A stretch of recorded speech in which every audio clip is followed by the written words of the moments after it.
Hello साथियों, नमस्कार। आप देख रहे हैं आपका अपना YouTube channel DS Mishra official और आपके अपने चैनल पर इस खास महत्वपूर्ण वीडियो सेशन में आपका हार्दिक स्वागत है। और इस विशेष सेशन में मैं बात करने वाला हूं कि जैसा कि हम सभी जान रहे हैं कि प्रधान शिक्षकों की पोस्टिंग प्रक्रिया जो अवरुद्ध हो गई है, जिसका कारण है CWJC 6614/2025 हाई कोर्ट का वह केस जो जयप्रकाश एंड अदर्स के द्वारा जिला आवंटन को चैलेंज किया गया और इस पर केस दायर हो जाने के कारण अग्रेतर कोई भी प्रक्रिया नहीं हो रही है। इस वीडियो सेशन में मैं बात करने वाला हूं कि आखिर जयप्रकाश एवं अन्य 47 लोगों के द्वारा, यानी जो टोटल 48 पेटिशनर हैं जिनके द्वारा यह केस दायर किया गया है, तो ये जो केस दायर किए हैं इसमें जो ड्राफ्टिंग की गई है और जिस आधार पर यह केस किया गया है उसके अनुसार प्रधान शिक्षक अभ्यर्थियों में से किन अभ्यर्थियों को सबसे ज़्यादा नुकसान हो सकता था, या यदि इनके पक्ष में फैसला हो तो नुकसान होगा। मैं इसलिए कह रहा हूं कि अभी जब तक मामला कोर्ट में है तब तक दोनों पक्ष को समझा जा सकता है, माना जा सकता है। इनका दावा अपना है, सरकार विभाग का दावा अपना है। तो यदि इनके पक्ष में फैसला होता या हो तो किन्हें सबसे ज़्यादा नुकसान होगा, वे कौन अभ्यर्थी होंगे जिनको इस जयप्रकाश एंड अदर्स के द्वारा किए गए केस से सबसे अधिक नुकसान होगा, उसी पर बात करने वाला हूं। तो वीडियो खास होगा, अंत तक मेरे साथ बने रहेंगे। सभी चीज़ों को पत्र नियम इत्यादि से हम लोग समझेंगे। और यदि चैनल से अब तक नहीं जुड़े होंगे तो चैनल को सब्सक्राइब करके बेल आइकन को प्रेस कर लेंगे ताकि आगे प्रधान शिक्षक प्रधानाध्यापक से जुड़ी हर महत्वपूर्ण वीडियो आप देखते रहें। तो ये केस जो 48 पेटिशनर किए हैं, अभी मान के आप चलिए कि इसकी सुनवाई जब तक नहीं होती है तब तक कुछ भी कहा जाना मुनासिब नहीं है। लेकिन जो ड्राफ्टिंग है केस की, उसको यदि हम लोग माने, जिस चीज़ को इन लोगों ने बेस बनाया है, हालांकि आज भी मैं ये कह रहा हूँ कि इस केस में विभाग और सरकार का ही पक्ष मजबूत है, लेकिन जिसको इन लोगों ने आधार बनाया है, आइए उसको हम लोग समझते हैं कि इनके द्वारा जो 15 अप्रैल को केस किया गया और जो ड्राफ्टिंग की गई इस पूरे प्रक्रिया को लेकर के, वह किया गया है एमआरसी को लेकर के। ड्राफ्टिंग में मुख्य जो मुद्दा बनाया गया है वह बनाया गया है एमआरसी। एमआरसी यानी मेरिटोरियस रिजर्व कैटेगरी। यह वैसी कोटि को कहा जाता है जो रहते हैं आरक्षण कोटि के अंतर्गत, यानी ये चाहे ईडब्ल्यूएस हो, बीसी हो, ईबीसी हो, एससी हो, एसटी हो, यानी किसी भी रिजर्वेशन कैटेगरी में हो, उन्होंने आवेदन भी किया हो अपने रिजर्वेशन कोटि के आधार पर, लेकिन जब परीक्षा फल निकलता है तो परीक्षा फल में सामान्य कोटि के लिए जो भी तय किए जाते हैं मेधा अंक, यानी जो कट ऑफ तय किए जाते हैं, तो कट ऑफ जो तय होता है वह कट ऑफ जनरल का जो तय होता है उसके बराबर इनका हो जाता है या उससे अधिक भी हो जाता है, तो ये आ जाते हैं जनरल में, इनका रिजल्ट हो जाता है। यानी कहने का अर्थ है कि रिजर्वेशन कैटेगरी से हैं लेकिन मेरिटोरियस इनको माना गया क्योंकि ये सामान्य के कट ऑफ के बराबर नंबर ला लिए या उससे अधिक ला लिए, तो इनका रिजल्ट जो होता है सो अपने मूल कोटि पर नहीं होता है, इनका रिजल्ट होता है सामान्य कोटि पर। तो ये जो केस किए हैं वह इसी आधार पर किए हैं कि हमारा जो जिला आवंटन किया गया, वह जो जिला हमको मिला, यह जिला हमको एज ए सामान्य कोटि पर मिला, जिसके कारण हमको अपना जिला नहीं मिल सका। तो एमआरसी के तहत इन्होंने दावा किया कि जब हम जिस कोटि से आते हैं उस कोटि के अंतर्गत हमने फॉर्म भरा, लेकिन रिजल्ट भले ही हमारा जनरल में हुआ लेकिन हमको आरक्षण का लाभ नहीं दिया गया, जबकि जिनको आरक्षण का लाभ मिला उनको स्वाभाविक सी बात है कि जब ये जनरल में आ गए हैं तो इनसे कम नंबर होगा, जिनका भी रिजल्ट बीसी में, ईबीसी, एससी, एसटी में होगा, ईडब्ल्यूएस में होगा, इनका रिजल्ट इन एमआरसी कैंडिडेटों से कम होगा नंबर। तभी ये जनरल में आए हैं। तो इनका दावा है, इनका जो ड्राफ्टिंग है कि कम नंबर वाले को चॉइस डिस्ट्रिक्ट मिला और हम ज़्यादा नंबर लाए तो हमको दूसरे जिला में फेंक दिया गया, और इसी को इन्होंने आधार बनाया कि यह गलत है, नियमानुकूल नहीं है।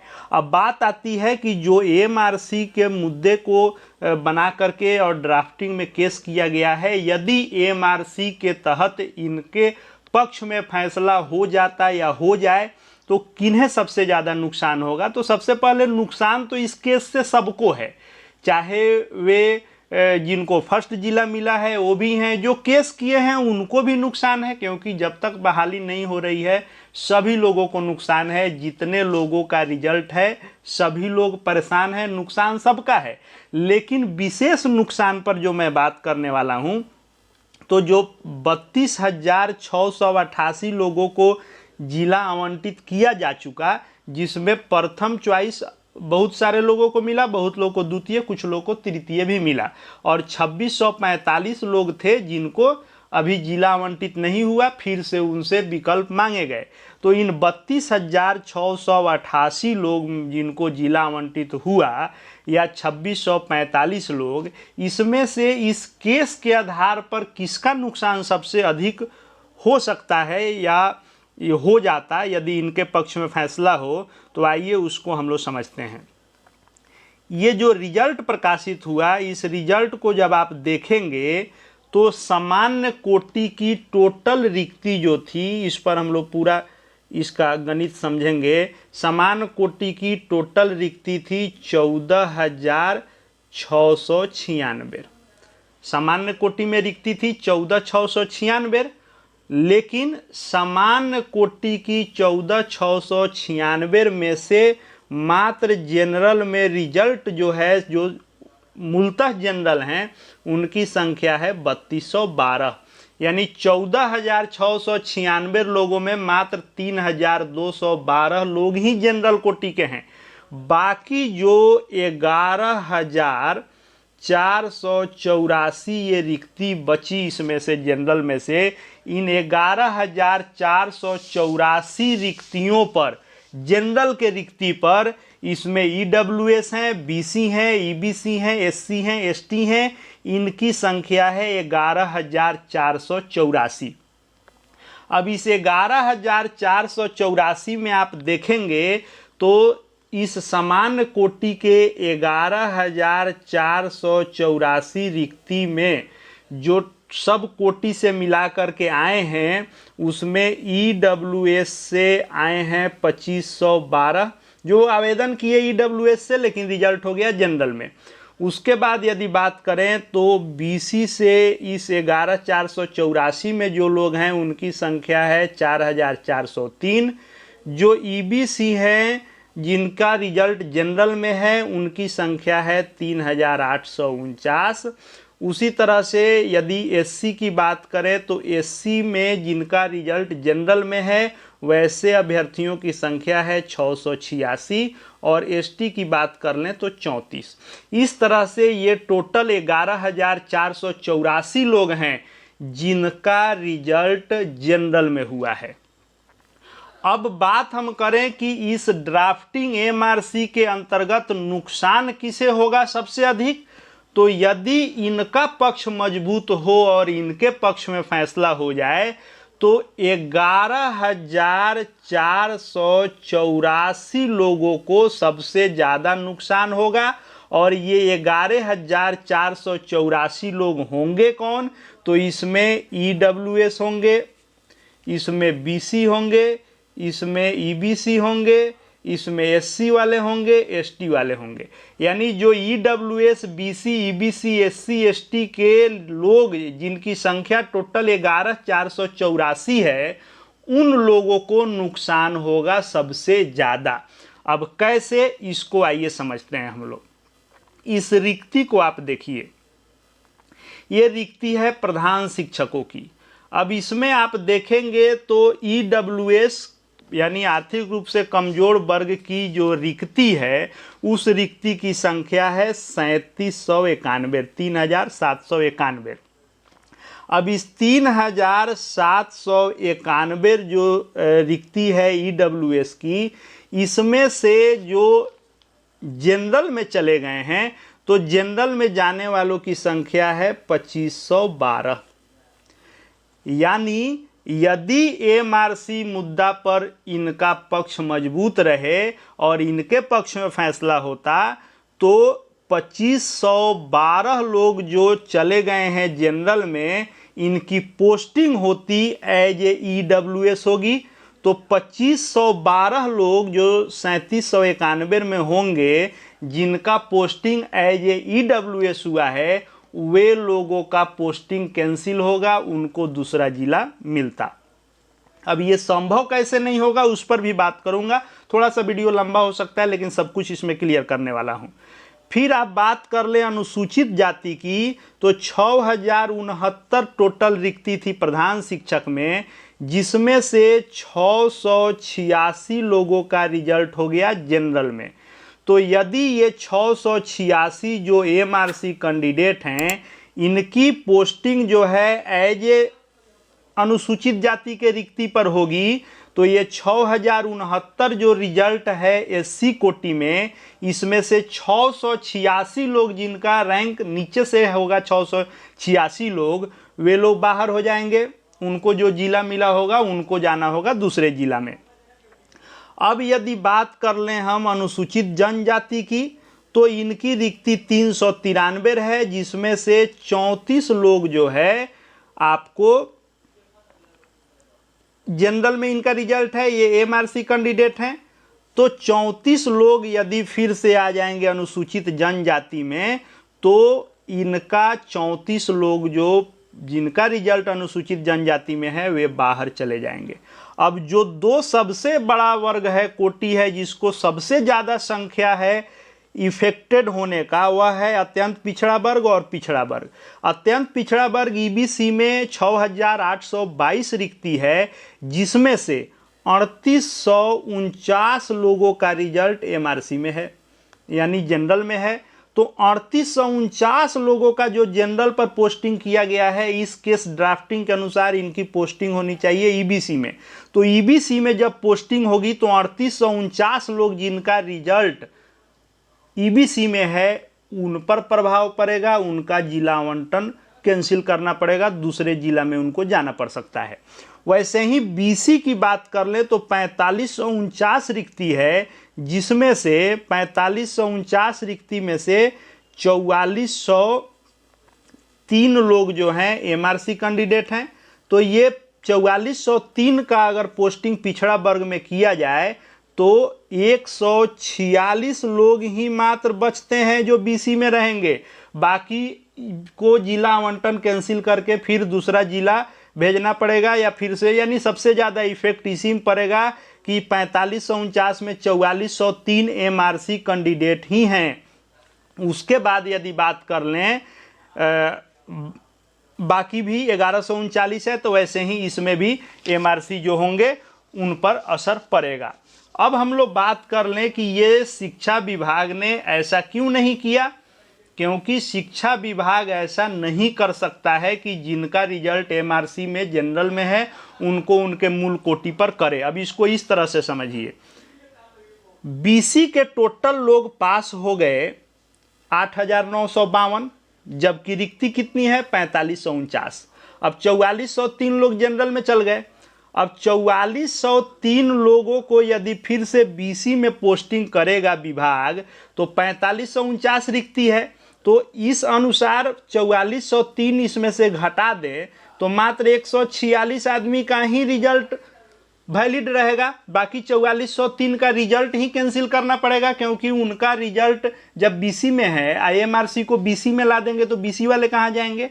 उसी को शिक्षा विभाग ने यहाँ समझाया था कि चूंकि 4403 लोग BC में हैं जो जनरल में पास कर गए हैं और 4549 टोटल रिक्ति ही है, तो 146 अभ्यर्थी को ही उनके कोटि के अनुरूप जिला आवंटन का लाभ मिलेगा।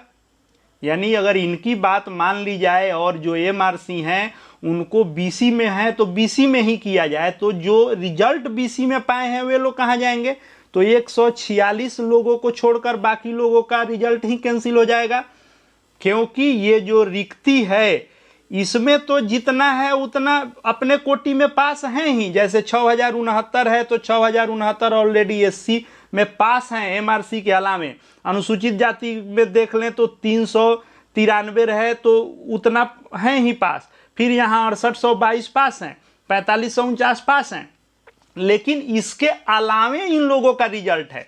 तो यदि इनके एमआरसी के अनुसार पोस्टिंग किया जाए तो जिनका रिजल्ट बीसी में हुआ है उनको तो बाहर कर देना पड़ेगा, क्योंकि रिजल्ट ही उनका वैलिड नहीं होगा, क्योंकि ऑलरेडी उस रिक्ति पर ये चले जाएंगे। तो जनरल का कट ऑफ नीचे हो जाएगा, तो जनरल के लोग आते, बाकी कैटेगरी के लोग बाहर चले जाते। तो इनके अनुसार यदि सेफ देखें कि कितने लोग सेफ होते मात्र, तो ईडब्ल्यूएस में यदि आप देखेंगे तो एमआरसी वालों को यदि ईडब्ल्यूएस पर किया जाए तो मात्र जो है 1279 लोग ही रह पाएंगे ईडब्ल्यूएस में, बाकी बाहर हो जाएंगे। अनुसूचित जाति की बात कर लें तो अनुसूचित जाति में जो जनरल वाले हैं उनको अगर ला दिया जाए अनुसूचित जनजाति या अनुसूचित जाति में, तो मात्र 5383 लोग ही सेफ हैं। बाकी लोगों का रिजल्ट यानी 1200 बाकी लोगों का रिजल्ट कैंसिल करना पड़ सकता है, 686 लोगों का रिजल्ट कैंसिल करना पड़ सकता है। वैसे ही अनुसूचित जनजाति की बात कर लें तो 359 लोग जो है इसमें सेफ हैं, बाकी लोगों का रिजल्ट कैंसिल, 34 लोगों का रिजल्ट कैंसिल करना पड़ सकता है। अत्यंत पिछड़ा वर्ग की बात कर लें ईबीसी, तो ईबीसी में मात्र जो 6822 रिक्ति है जिसमें 3849 का रिजल्ट जनरल में हुआ है, यदि वे एमआरसी के अंतर्गत इसमें पोस्टिंग पा ले तो 2973 लोग सेफ रहेंगे, बाकी लोगों का रिजल्ट कैंसिल करना पड़ेगा। पिछड़ा वर्ग में जो 4549 रिक्ति है इसमें 4403 लोग जो हैं जनरल में पास हैं, यदि उनका बीसी में पोस्टिंग करे विभाग तो मात्र 146 लोगों का रिजल्ट रहेगा बीसी वाले का, बाकी सबका कैंसिल करना पड़ेगा 4403 लोगों का। और इसी का यह स्पष्टीकरण विभाग ने दिया था कि जो भी जनरल में रिजल्ट है वह मूल कोटि के लोगों से अधिक रिजल्ट है तो उनको मूल कोटि पर पोस्टिंग कर देंगे, तो बाकी मूल कोटि का रिजल्ट ही रद्द करना पड़ेगा।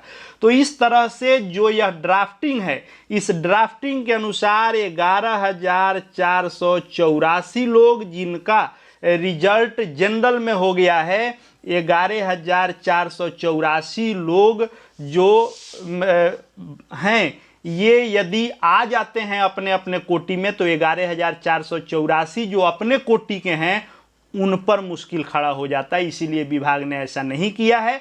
हालांकि बिल्कुल इसकी संभावना नहीं है कि उस अनुसार कुछ भी होगा, थोड़ा विलंब है, लेकिन विभाग अपने अनुसार काम किया है और वहीं होना भी चाहिए। देखने वाली बात होगी कि कितना जल्द सभी चीज़ों का निपटारा हो पाता है। जैसे जो अपडेट निकल करके आएंगे आपके लिए लेकर के आऊँगा। चैनल से जुड़ जाएंगे, चैनल को सब्सक्राइब करके बेल आइकन को प्रेस कर लेंगे। साथ ही हमारे Telegram channel DS Mishra official से जुड़ जाएंगे। शिक्षा जगत के हर पत्र PDF आपको वहाँ मिलते रहेंगे। इस वीडियो को देखने के लिए आपका बहुत बहुत धन्यवाद।